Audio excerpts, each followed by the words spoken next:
Сәлеметсіздер ме, құрметті оқушылар? Бүгін біз фильмнің кастингі мен телешоу кастинг арасындағы айырмашылық туралы айтатын боламыз. Осымен қатар мен сендерге кастингтен қалай сүрінбей өтуге болатыны жайлы айтып берем. Тыңдап, есте сақтап алыңдар. Сонымен кастинг дегеніміз не? Бұл шоу немесе фильмнің болашақ жұлдызымен алғашқы танысу. Кастингтің мақсаты үміткердің шеберлік деңгейін бағалау. Бұл өте жауапты шара. Кастингке ондаған тіпті жүздеген кәсіпқойлар жиналады. Сондықтан өзіңе назар аударту үшін аянып қалмау керек.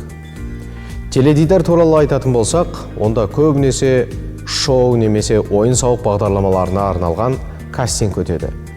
Яғни вокал, би жарыстары өткізіледі. Мұнда сіз өзіңіздің талантыңызды көрсетуіңіз керек. Егер шынымен даусыңыз керемет болса, есте сақтау қабілетіңіз мықты болса, музыкалық аспапта ойнасаңыз, спортпен айналыссаңыз, немесе сирек кездесетін талантыңыз болса, онда кастингке барғаныңыз жөн. Мұндай шоулардың ең маңызды критерийлерінің бірі кейіпкердің жеке тарихы мен оның өмірбаяны. Ол аудитория үшін қызықты болу керек. Сондықтан теледидар кастингіне барған кезде басыңыздан өткен күлкілі оқиғаларды алдын ала еске түсіріңіз. Және есте қалу үшін өзіңізді қалай ұсынуға болатынын ойланыңыз. Кино үшін актерлік шеберлікті меңгеру қажет. Өйткені мұнда кейіпкерді сомдау керек болады. Кастингке келгенде 100% дайын болуыңыз қажет. Мәтінді жаттаңыз. Кейіпкеріңізді қалай сомдайтыныңызды ойланыңыз. Оның өмірбаянын жазыңыз. Кейіпкердің мінез-құлқын ойлап табыңыз. Мүмкін оның ерекше әдеттері немесе ерекше қасиеті бар шығар. Осының бәріне жақсылап дайындалсаңыз, армандаған рөлді алу мүмкіндігі соғұрлым жоғары болады. Сондай-ақ басты кейіпкерді көбінесе типаж бойынша іздейтінін түсіну керек. Режиссер өзіне қандай актер немесе актриса қажет екенін біледі. Бірақ егер сізді кастингке шақырған болса, және сіз фотосынақтан өткен болсаңыз, онда рөл дәл сізге бұйырып қалуы мүмкін. Фильм немесе шоуды шығарудағы негізгі тұлға ол кастинг директоры. Ол түсірілімге актерларды іріктеу және жалдау процесін басқарады.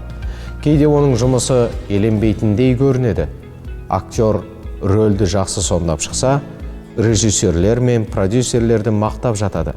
Бірақ дәл сол кастинг директоры режиссердің ойын жүзеге асыруға көмектесіп, жаңа актердің танымал болуына ықпал етеді.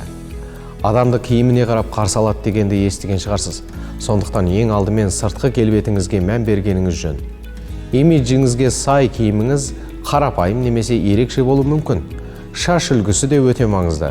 Қыздардың қатты боянбағаны дұрыс. Табиғи сұлулық қашанда ұтымды.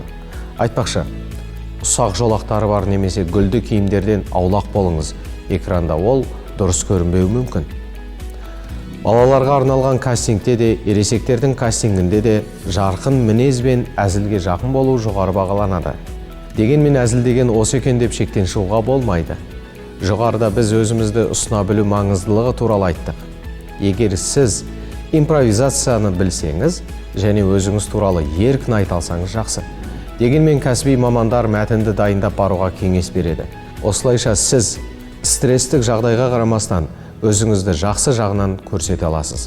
Байыптылық пен көтеріңкі көңіл-күй кастингтен өтудің тағы бір кілті. Сіз қысылып, көңіл-күйіңіз түсіп тұратын болса, айналаңыздағылар да қобалжи бастайды. Тыңғылықты дайындалатын болсаңыз, түсірілім тобы ол еңбегіңізді жоғары бағаламақ. Сосын тосын жағдайларға дайын болыңыз. Бұл кез келген кастингтің ұраны. Сізден ән айтуды, би билеуді, әзіл айтуды немесе бақа сияқты секіруді сұрау мүмкін. Ұялмаңыз және сасқалақтамаңыз. Күліп тұрып жылай салатын үміткердің кастингтен өту ықтималдығы әлде қайда жоғары. Тағы бір маңызды мәселе ол сіздің ата-анаңыздың рұқсаты. Түсірілімге қатысуыңыз үшін әкеңіз бен анаңыз келісім шартқа қол қою керек. Ол жерде актер мен тапсырыс берушінің міндеттері анық жазылуы тиіс. Осылайша сіз көптеген түсінбеушіліктерден аулақ боласыз. Осымен сабағымыз аяқталды. Енді 3 сұраққа жауап берулеріңізді сұраймын. Бірінші сұрақ. Фильмнің немесе бағдарламаның түсіріліміне қатысу үшін актер неден өту керек? Екінші сұрақ. Түсірілімге актерлерді таңдау және жалдау процесін кім басқарады? Үшінші сұрақ.